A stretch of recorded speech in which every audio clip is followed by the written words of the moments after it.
Kalian tahu nggak apa itu kernel? Tenang aja. Bagi yang nggak tahu, saya akan jelaskan tentang kernel di video kali ini.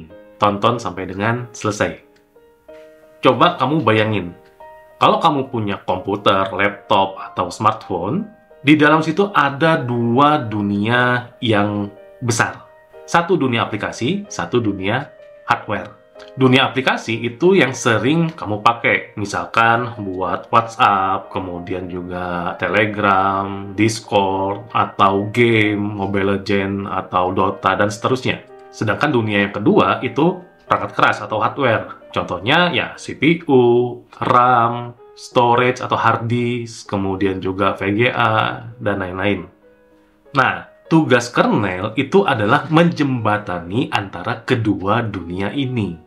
Jadi tanpa kernel, aplikasi itu nggak bisa komunikasi dengan hardware. Begitupun sebaliknya. Jadi kayak nggak nyambung gitu ya. Nah, terus di mana letak kernel itu? Kernel itu ada di dalam sistem operasi. Nah, ada yang bilang bahwa kernel itu merupakan jantung dari sistem operasi. Betul, itu nggak salah.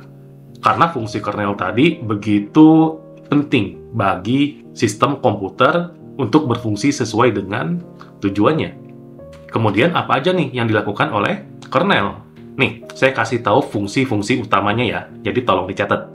Yang pertama adalah manajemen memori. Kernel ini dia akan ngatur gimana memori bisa dipakai oleh setiap aplikasi. Jadi biar nggak ada aplikasi-aplikasi yang serakah, yang ngambil atau mengkonsumsi RAM yang ada di sistem komputer kita.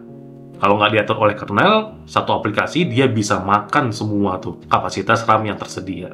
Kemudian yang kedua adalah manajemen proses. Kalau kamu sering melakukan multitasking, misalkan bikin laporan sambil dengar lagu, kemudian sambil main Dota misalkan, bahkan bisa sambil download dengan aplikasi-aplikasi downloader. Kernel akan memastikan semua aplikasi yang kamu jalankan itu lancar semuanya. Jadi nggak kayak komputer-komputer zaman dulu yang masih single tasking.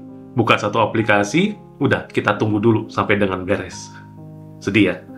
Yang ketiga, manajemen perangkat. Kernel juga itu menjadi penghubung antara software atau aplikasi dengan hardware. Misalkan, kamu ingin buka laporan, kemudian ingin ngeprint laporan itu. Ketika klik tombol print, maka kernel akan ngasih tahu atau ngasih instruksi ke printer untuk melakukan printing. Bayangin tanpa kernel.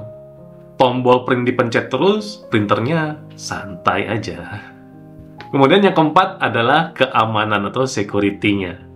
Jadi kamu tahu nggak, kernel itu ibaratnya kayak penjaga di gerbang utama. Dia yang mastiin nggak akan ada program nakal yang bisa bikin sistem komputer kamu berantakan.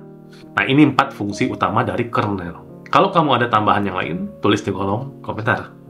Nah, kemudian kita lihat jenis-jenisnya. Kernel ini juga dia terbagi jadi beberapa jenis. Yang paling populer itu ada 2. Yang pertama ada monolithic kernel, sedangkan yang kedua ada microkernel. Monolithic kernel itu dia merupakan kernel yang gede banget, karena semua fungsi itu dijadiin satu. Contohnya apa? Contohnya kernel pada Linux. Nah, sebaliknya, microkernel itu adalah kernel yang sangat kecil dan juga ringan. Jadi beberapa fungsinya itu dikeluarin dulu dari kernel utama. Contohnya QNX, yang biasa dipakai di sistem otomotif. Ya, jadi ibaratnya kayak milih, mau masak nasi pakai rice cooker yang besar atau rice cooker yang kecil. Kedua-duanya punya kelebihan masing-masing. Nah, setelah kamu tahu kernel itu apa, sekarang saya akan kasih tahu bentuk kernel itu bagaimana. Kalau kamu pengguna Windows, silakan buka command prompt, kemudian ketikkan VER atau version. Nanti akan muncul tuh versi dari kernelnya versi berapa. Kemudian kalau kamu pengguna Linux, kamu bisa buka terminal, kemudian ketikkan uname spasi -r. Nanti muncul versi kernel Linux-nya versi berapa. Kalau kamu pengguna Android, tinggal buka setting atau setelan, kemudian lihat about phone-nya. Nanti di bagian bawah itu cari kernel version. Gimana? Udah kebayang kan bentuk kernel itu seperti apa? Jadi kernel itu benar-benar kayak pahlawan yang tak terlihat. Dia perannya sangat penting banget, tapi bekerja di belakang. Oh ya, for your information, Kalian tahu nggak, Linux yang kernelnya itu sering dipakai di server-server, itu pertama kali dibuat oleh seseorang yang bernama Linus Torvalds. Kapan dia bikin? Pada saat masih kuliah. Nah, gara-gara kernel inilah, sekarang Linux ada di mana-mana, termasuk ada di smartphone kamu yang menggunakan Android. Oke, itu penjelasan singkat tentang kernel.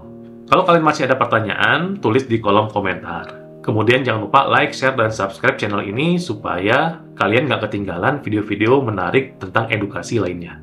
Sampai jumpa lagi di video berikutnya. Tetap sehat, keep secure. Assalamualaikum warahmatullahi wabarakatuh.